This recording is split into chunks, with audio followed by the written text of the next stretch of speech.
Hello everyone, welcome to EduTap and welcome to the series that we have started exclusively for the upcoming UPSC EPFO 2025 examination, जहाँ पे हम लोग previous year questions इसमें कराते हैं and as part of which आज मैं करवाने वाली हूँ आपके लिए industrial relations and labour laws from the paper A और ईओ का जो 2023 का पेपर है उसमें से मैं ये करवा रही हूँ.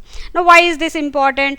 Because when we look at the subject IR and labour laws no close to 15 plus questions तो आते ही हैं, बी इट APFC या ए और ईओ एग्जामिनेशन में. अब तो दोनों का एक ही है.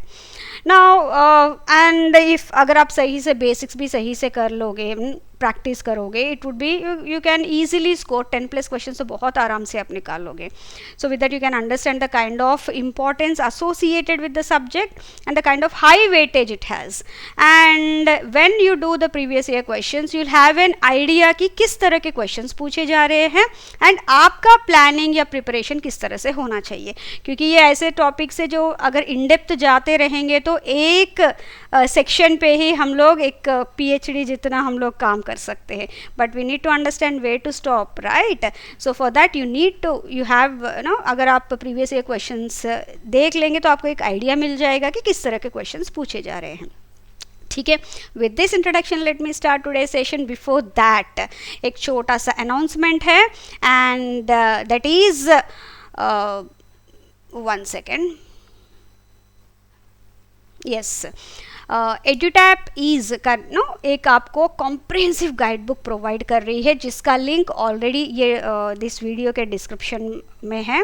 And what is this book all about? Now when we talk about this comprehensive guide book as such जो UPSC EPFO के लिए है, this will provide you as a one point source of all answers for all your queries जो भी आपके doubts है, like examination pattern, examination का eligibility और भी other कई सारे questions होते हैं. syllabus क्या है, syllabus में भी कौन से ऐसे topics है जो बहुत important है, that is a decoded syllabus and previous year questions practice करने के लिए. Now all these is being provided in this comprehensive guidebook and this will help you a lot in making your journey smooth. जो भी आपका preparation journey है towards your UPSC EPFO का target या goal जो है वो journey आपके लिए बहुत smooth कर देगा ये. Because you need not go here and there trying to understand, अरे ये डाउट है तो कहाँ जाऊँ मैं, मुझे ये डाउट है कि इसकी एलिजिबिलिटी क्या है, मुझे ये डाउट है कि इस पर्टिकुलर सब्जेक्ट में ये पर्टिकुलर टॉपिक है या नहीं. So all that you will get information here along with the solved previous year questions. So जो लिंक है इसका that is already available in the description of this video. You have to just click on that link. Some 1 or 2 steps would be there, like providing your email ID and everything, and the content would be delivered directly to your inbox. Okay, with this introduction let me start today's session. The previous year questions of A or EO 2023 paper, that too of industrial relations and labor laws. Model standing orders formed under the Industrial Employment Standing Orders Act 1946 shall not apply to an establishment in respect of which of the appropriate government is that of the state of कौन से state में ये applicable नहीं है. ना particular industry में या establishment में किस तरह के रूल्स एंड रेगुलेशंस होंगे, what is that the employees have to follow, वो सारे हमारे इसमें इंडस्ट्रियल एम्प्लॉयमेंट स्टैंडिंग ऑर्डर्स में मिल जाते हैं. ठीक है, as per the provisions of the act उनको प्रिपेयर करना पड़ता है. बट इसमें मॉडल स्टैंडिंग ऑर्डर्स भी आते हैं दैट इज़ ऑलरेडी डिज़ाइन. लेकिन ये मॉडल स्टैंडिंग ऑर्डर्स दो पर्टिकुलर स्टेट्स के लिए एप्लीकेबल नहीं है. Why? Because these states have their own model standing orders. उसकी वजह से उनके लिए एप्लीकेबल नहीं है. एक तो महाराष्ट्र है, दूसरा है Gujarat. So here the correct answer is Gujarat because here we are asking not apply. So बिल्कुल डायरेक्ट क्वेश्चन है, मतलब फैक्ट बेस्ड है. उन्होंने क्वेश्चन पूछा फैक्ट के बेस पे and the fact is that Gujarat doesn't have answer. That's it. Moving on to our next question. An out worker is expressly excluded from the definition of workman under which one of the following legislations. Now out worker मतलब क्या है? जो ऑलरेडी part of the organisation है, but he is doing work outside, some outside the premises, या फिर work from home कर रहा है, ऐसा कुछ भी बिल्कुल अलग से एस्टेब्लिशमेंट के प्रेमाइसेस से अलग से कर रहा है या बाहर कर रहा है, that would be considered as odd work, like cleaning हो गया, या फिर अगर टेलरिंग का है तो कुछ उसका और रिपेयरिंग वर्क एक्सेट्रा, उस तरह से. सो उसमें क्या है दैट उसमें कॉन्ट्रैक्ट वाले इसमें से वो applicable नहीं होता है. So this in this case outworker is expressly excluded from the definition of workman under the Contract Labor Regulation and Abolition Act 1970. Exclusively उन्होंने mention किया है उस act में. ठीक है. Now moving on to our next question. Which one of the following nature of work shall not be taken into account while the appropriate government considers prohibiting employment of contract labor in an establishment under the Contract Labor Regulation and Abolition Act 1970? Now here we are saying which one of the following nature of work shall not be taken into account while prohibiting the employment in of contract labor. देखिए जहाँ पे भी the process operation or the other work is incidental to industry or necessary for the industry, इसमें तो year round काम रहता है continuously, तो इसमें contract laborers की ज़रूरत होती नहीं होती है. Okay, so here the work is of permanent nature. ठीक है, यहाँ पे भी कंटिन्यूस वर्क की ज़रूरत होती है, मतलब परमानेंट वर्कर्स चाहिए, यहाँ पे भी परमानेंट वर्कर्स चाहिए. The work is done ordinarily through regular workman, so regularly इनको चाहिए. Okay, so here the work is of intermittent nature, but this will not be taken into account for prohibiting the employment of contract labor, because यहाँ पे contract labor की ही ज़रूरत पड़ेगी क्योंकि बीच बीच में काम पड़ता है, उसके लिए continuously कोई भी full time employee नहीं लगाएगा. बाकी तीन में continuously काम चल रहा है, so continuously they have to appoint a full time worker. So in this case they will abolish, they will prohibit the employment of contract labor, but in this case they will not, hence this shall not be taken into account while prohibiting employment of contract labor. ठीक है, बाकी तीनों वो ले लेते हैं उसमें. So here D is the correct answer. Moving on to our next question. Which of the statements relating to the Grievance Redressal Committee under the Industrial Dispute Act 1947 is not correct? तो इसमें options देख लेंगे, that we'll be able to understand the answer. It shall consist of equal number of members from among the employer and the workman. That is true. It shall be constituted in an industrial establishment employing 20 or more workmen. Yes, वहाँ पे grievance redressal committee होती है. That is also true. The total members of the committee shall not be more than 6. ये भी true है. The chairperson of the committee shall be nominated by the appropriate government. ये नहीं, ये वही grievance redressal committee वाले ही कर लेंगे. मतलब इतनी एक एस्टैब्लिशमेंट में ग्रीवेंस रिड्रेसल कमेटी है, उसमें logic also if you look at कि अप्रोप्रिएट गवर्नमेंट के थ्रू वो अपॉइंटमेंट हो रहा है, that's not possible. So here this is not true, बाकी सारे ट्रू हैं. ये भी ऑलमोस्ट सीधा ही क्वेश्चन है, बिल्कुल डायरेक्ट क्वेश्चन है. जो अर्लियर क्वेश्चन है फॉरगॉट टू ऐड, ये थोड़ा अप्लाइड क्वेश्चन है. You need to understand the applicability of the act, only then you will be able to answer this. ठीक है. Yes, moving on to our next question. Under the provisions of the Factories Act 1948, a safety committee is to be constituted in a factory where? Now in this case बिल्कुल straight question है. Factories act के तहत अगर safety committee है, wherever there is a chance of handling hazardous substances that are used or handled, in that case एक safety committee वहाँ पे होनी चाहिए, so as to see the protocols भी सही से follow कर रहे हैं कि नहीं, जो भी safety measures है that they are taking properly or not. So here B is the correct answer. बिल्कुल straight question है, direct fact based है. ठीक है. Moving on to our next question. An employee shall be covered under the provisions of the payment of wages act 1936 should be employee drawing a maximum monthly wage of, जो भी payment of wages act में as an employee उसमें act में उस लागू होगा, मतलब applicable होगा, उस पर्सन का maximum monthly wage should not be more than 24,000. And ये भी बिल्कुल फैक्ट बेस्ड है ठीक है, यहाँ पे भी कोई गोल घुमा के या फिर अप्लाई करके कुछ नहीं पूछा है, ठीक है, fact based, this is what it is, 24,000 है, देन वहाँ पे उनके लिए एप्लीकेबल रहेगा, ठीक है। Yes, moving on to our next question, ये डेफिनेशन बेस्ड है। A minimum rate of remuneration which shall be applied to an employee working on piece work for the purpose of securing to such employees a minimum rate of wages on a time work basis under the Minimum Wages Act is known as, मतलब एक minimum time पे एक minimum wage इतना होना चाहिए। Now वे उस particular term क्या बोलते हैं, what is that minimum rate of remuneration that will be applied to that employee who is working on piece work for the purpose of securing to such employees a minimum rate of wages. So this is nothing but एक time में एक guaranteed उनको मिल रहा है, so here it is a guaranteed time rate, ठीक है, क्योंकि time के बेसिस पे उनको मिल रहा है, एक टाइम पे इतने पीसेस वो कर रहे हैं, नॉट ऑन पर पीस बेसिस, ठीक है। सो ये बेसिकली ये डेफिनेशन है, डेफिनेशन के बेसिस पे it is a guaranteed time rate. Moving on to our next question. Now here match list 1 with list 2 and select the correct answer using the code given below the list. Now इसमें इन्होंने list में दिया है, एक तरफ provision दिया है, दूसरी तरफ लेजिस्लेशन यहाँ पे होना चाहिए, जो लेजिस्लेशन है और एक्ट है, here in this case you can say act etcetera, ठीक है, और लॉ। नाउ इसमें इन्होंने दिया है दो ऑप्शंस दिया है from the labour laws and दो दिया है from the social security acts, ठीक है।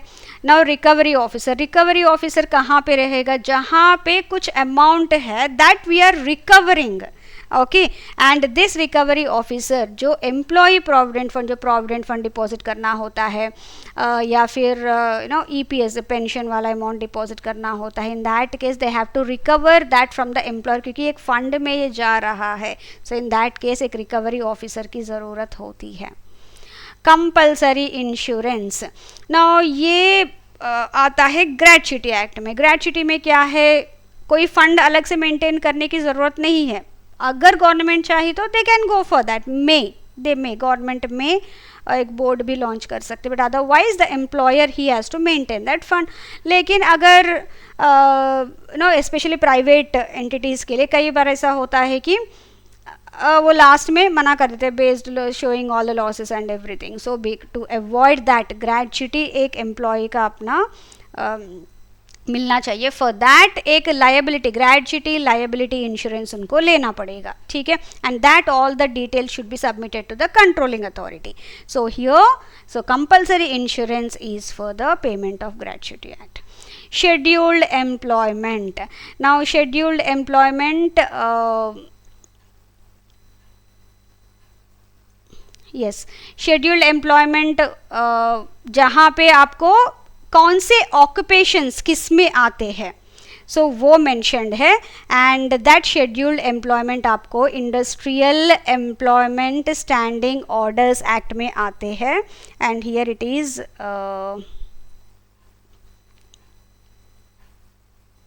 नो सॉरी, ये मिनिमम वेजेस एक्ट में आता है, sorry, okay, so it is two, and subsistence allowance हमारा आता है industrial employment standing orders act. अगर किसी एम्प्लॉय को अगर हटाया है, मतलब सस्पेंड किया है या फिर सम इंक्वायरी किया है, इन दैट केस उस टाइम तक he can't work, so during that time he has to be provided with subsistence allowance. So वो सब्सिस्टेंस अलाउंस कितना होगा and all that is mentioned in the industrial employment standing orders act. So recovery officer होगा हमारा 4 पे, compulsory insurance 3 पे है, scheduled employment हमारा है 2 पे, सब्सिस्टेंस अलाउंस हमारा है 1 पे, सो it is 4 3 2 1, A is the correct answer, ठीक है। Yes, moving on to our next question. An adult worker who has joined on 1st Jan 2022 in a factory, okay, and he worked for 220 days during the year and has been laid off for 25 days as per the standing orders during the year. How many days of leave with wages shall he be entitled to during the calendar 2023? Now previous year का जो उन्होंने work किया है, for every 20 days 1 day का उनको मिलता है, ठीक है. Now in this case 220 days and एक और क्लॉज दिया है कि he has been laid off for 25 days, लेकिन लेड ऑफ या फिर मेडिकल लीव ये सारे भी you can consider as working only. Okay, so इसमें कोई चेंज नहीं होगा, this is only to confuse us. So 220 days, so every 20 days का 1 डे मिलेगा. सो 20 ये करेंगे तो it would be 11 days. So इसमें 11 डेज का इसको मिलेगा. That is these are the days leave with wages that he will be entitled to based on the number of days that he has worked. So here option is 11. ठीक है. Moving on to our next question. As per the provisions of the Industrial Employment Standing Orders Act 1946, standing orders shall come into operation after the expiry of how many days from the date on which copies of the order of the appellate authority are sent to the employer and to the trade unions. Now in this case ये भी बिल्कुल fact based है, straight question है. Okay, आपको जो उसमें दिया है regulation वही है. So here in this case whenever the standing orders they will come into operation after the expiry of how many days from the date, जब भी the copies of the orders of the appellate authority that has been sent to the employer and to the trade unions within 7 days that will come into force, जो भी उसमें mentioned है standing orders. ठीक है. Moving on to our next question. A dispute relating to the age of an adolescent employed by an employer which arises due to the absence of any authentic document. उसके age के लिए कोई authentic document नहीं है. So in that case, to whom can this be referred to under the Child and Adolescent Labor Prohibition and Regulation Act 1986? Okay, वो जो काम करने वाला वो बोल रहा है कि नहीं मैं adolescent हूँ, and जो इंस्पेक्टर चेकिंग करने के लिए है वो saying no he is a child. तो कोई डॉक्यूमेंट नहीं है, कोई बर्थ सर्टिफिकेट कुछ भी नहीं है. In that case what can be done, कौन बता सकता है? कोई मेडिकल वाला ही, राइट, डॉक्टर ही है जो चेकअप करके सही से वो बता सकता है कि उसका अप्रॉक्सीमेट एज कितना है. So in that case appropriate government नहीं, इंस्पेक्टर अपॉइंटेड वो भी नहीं कर सकता, labour no, it is a prescribed medical authority who can do that. ठीक है, इट्स एज ऑब्वियसली बिल्कुल लॉजिकल क्वेश्चन है and this also is a straight question. Moving on to our next question. Under the provisions of the Factories Act 1948, which one of the following statements relating to the appointment of the chairman of the site appraisal committee is correct? Now site appraisal, वहाँ जाके appraise करना है, देखना है and all that. Who will have that powers? Obviously someone who will be scrutinizing, right? So in this case that scrutinizing person जो बिल्कुल who will be on the fields, that would be inspector. So here the chief inspector of the state is the chairman. And ये भी straight question है, किसकी क्या क्या responsibilities है under the Factories Act, उसमें ये available है. ठीक है, again so here D is the correct answer. Moving on to our next question. Match list 1 with list 2 and select the correct answer using the code given below the list. List 1 में provisions है, list 2 में acts है, जैसे अभी हमने पहले देखा था. ठीक है. Now displacement allowance. Displacement allowance कहाँ पे होगा? जब when someone is moving from one place to another place for work, in that case there is a chance that his displacement हो रहा है उसका, तो इसको कुछ allowance मिलना चाहिए. So इसमें कौन से वाले में होगा? So obviously logic, interstate migrant workman is moving from one place to another place. ठीक है. Now सर्टिफाइंग सर्जन कहाँ पे हमें ज़रूरत पड़ेगी? जहाँ पे भी कुछ इंजरी हुआ है या फिर कुछ डैमेज हुआ है, in that case. So here it would be B is okay, B is 1, that is factories act. ठीक है. Now half monthly payment. Now half monthly payment में क्या है? जब भी एक जब इंजर्ड होता है कोई एम्प्लॉई, इन दैट केस अगर इंजरी ज़्यादा नहीं है तो इन दैट केस एक percentage of amount has to be given. उस कैलकुलेशन में they take the half monthly payment. So here it would be the employees compensation act. Piece work, now जब भी पीस वर्क होता है obviously उसमें एक minimum wage हमें रखना पड़ता है, पर पीस इतना होगा एंड इतने पीसेस बनाओगे तो इतना होगा। तो जहाँ पे भी असेंबली यूनिट्स ऐसे कुछ होता है वहाँ पे ये पीस वर्क होता है। So the piece work this comes under the minimum wages act.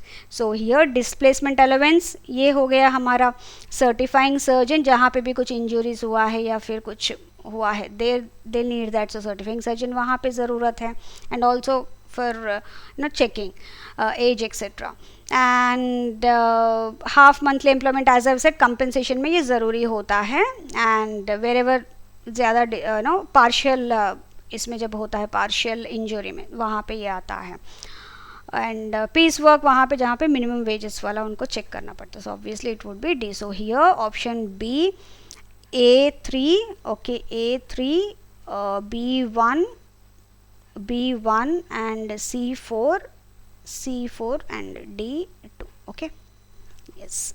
Moving on to our next question. Under the provisions of the Industrial Disputes Act 1947, right of legal representation before a labor court or industrial tribunal or national industrial tribunal is, it is permissible, no doubt ये तो होगा नहीं, and it can be permitted by the forum if the other party does not object। उनसे क्या permission लेना, अगर इनको लग रहा है तो definitely he can. So no, may be permitted if such permission is granted by the high court of the state. No, अगर उनका है कुछ they definitely that person can approach जब डिस्प्यूट हुआ है तो। So it is a statutory right because the right has been bestowed upon him as per the provisions of this act. कोई act है उसकी वजह से उसको राइट मिल रहा है। In such case that would be a statutory right because based on that act he is getting that. ठीक है, yes, which of the following facilities are to be provided by the contractor to interstate migrant workers in connection with the work of an establishment to which the Interstate Migrant Workmen Regulation of Employment and Conditions of Service Act 1979 is applicable। जब भी interstate migrant workman मतलब जहाँ से भी contractor एक state से workers को दूसरे स्टेट्स में लेके आ रहा है ना, उसमें जब whenever he brings them या सम रिस्पॉन्सिबिलिटीज़ टू बी कुछ फैसिलिटीज़ ऐसे होते हैं जो उसको प्रोवाइड करने पड़ेंगे, जैसे कि इक्वल पे होना चाहिए respective of the sex, suitable residential accommodation provision करना चाहिए वहाँ से यहाँ पे लेके आ रहा है, डिस्प्लेसमेंट अलाउंस भी प्रोवाइड करना चाहिए, कई बार जर्नी अलाउंस भी प्रोवाइड करना पड़ता है, provision of protective clothing, prescribed medical facilities वो भी उसको प्रोवाइड करना पड़ेगा। So all this provision of old age no, because उतना नहीं है क्योंकि लॉन्ग टर्म के लिए नहीं होता, for time being, for short term के लिए they keep on working. So provision for their old age benefit उसको इससे कोई मतलब नहीं है, but all others it is his responsibility to provide this facility. So here 1 2 3 and 5 1 2 3 and 5, yes, C is the correct answer। ठीक है, yes, so this is all from my end। I hope these questions will help you a lot in your preparation। and before winding up, एक छोटा सा announcement है from EduTap, where EduTap is offering 3 kinds of courses for all those students who are targeting the upcoming UPSC EPFO APFC and EOR AO examination for the year 2025। so सबसे पहला course उसमें आता है master course. ये उन बच्चों के लिए बहुत ज़्यादा यूज़फुल रहेगा जो चाहते हैं कि हमें एक ही सोर्स से सारे सब्जेक्ट्स का कंटेंट मिल जाए एंड गाइडेंस मिल जाए, मेंटरशिप। सो यहाँ पे आपको सारे कोर्सेज का कंटेंट मिल जाएगा in the form of PDFs, in the form of live classes, in the form of videos, chapter quizzes etcetera. So आपका पूरा एक जगह पे आपको पूरा मिल जाएगा। And along with that weekly once आपका एक स्ट्रैटेजी सेशन भी होगा जहाँ पे कुलदीप सर खुद इतना सारा कंटेंट है, सो समथिंग आपको गाइडेंस भी चाहिए होगा, strategy how to utilize this content, so that will be provided along with जो भी आपके क्वेरीज है दैट वुड बी रिजॉल्व। दूसरा है स्पेशल सब्जेक्ट्स कोर्स। नाउ ये उन बच्चों के लिए जो चाहते हैं कि नहीं यार कुछ सब्जेक्ट्स में पढ़ लूँगा, जैसे कि क्वांट से रीजनिंग है, इंग्लिश, क्योंकि मैं दूसरे एग्जाम्स के साथ भी वो प्रैक्टिस कर रहा हूँ, लेकिन ऐसे कुछ सब्जेक्ट्स है जैसे पॉलिटी है, अकाउंटेंसी है, industrial relations and labour loss है जो बिल्कुल इसी एग्ज़ाम के लिए है। सो इसके लिए तो मुझे कोर्स चाहिए सिर्फ ये एक सब्जेक्ट के लिए। For such students this would be the best.